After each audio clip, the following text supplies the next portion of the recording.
It's obviously very topical, having work or not, living in poverty or not, being excluded, being an outcast or not, and how the individual, the human being, becomes part of the machine, an object. Man is a cog in the wheels. He still is today, in a different way, but he still is. And the clocking in, the way he's so much part of this machine. When the cop's chasing him, he comes in and still clocks in his card.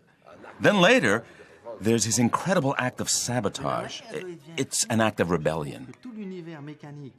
But the way he goes crazy, the entire mechanized world turns into a ballet. And the human body takes over the factory. And transforms it into something else. It becomes a circus. The movements aren't mechanical anymore. The human body begins to exist in a way that's no longer machine-like. And when the guys are chasing him to get him to stop his ballet, he exploits the machine. There's still cogs in the machine. He yells, "The machine!" and the others run back to work. It's extraordinary.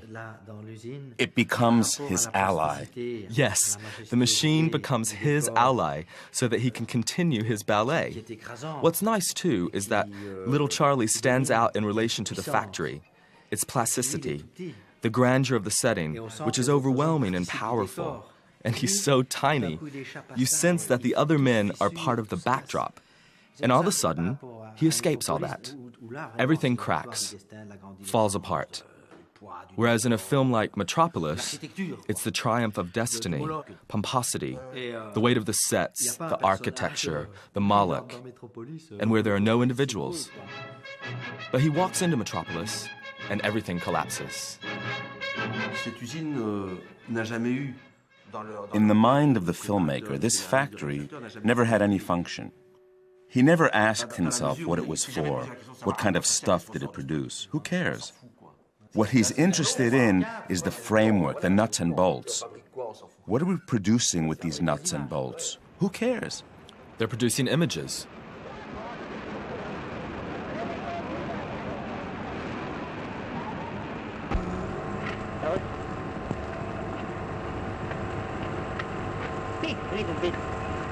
Guten Tag. Guten Tag.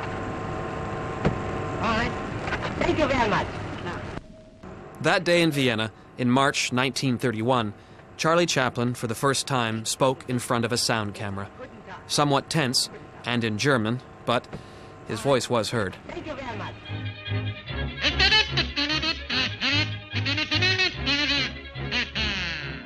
Chaplin had long had a problematic relationship with the human voice on film. He expressed himself better with his body than with his words. In the early days of talkies, he gave this innovation 6 months at best. He would be the last to make silent films in Hollywood. As early as City Lights, he devised a highly personal way of using images, sound effects, and music, dispensing with dialogue altogether.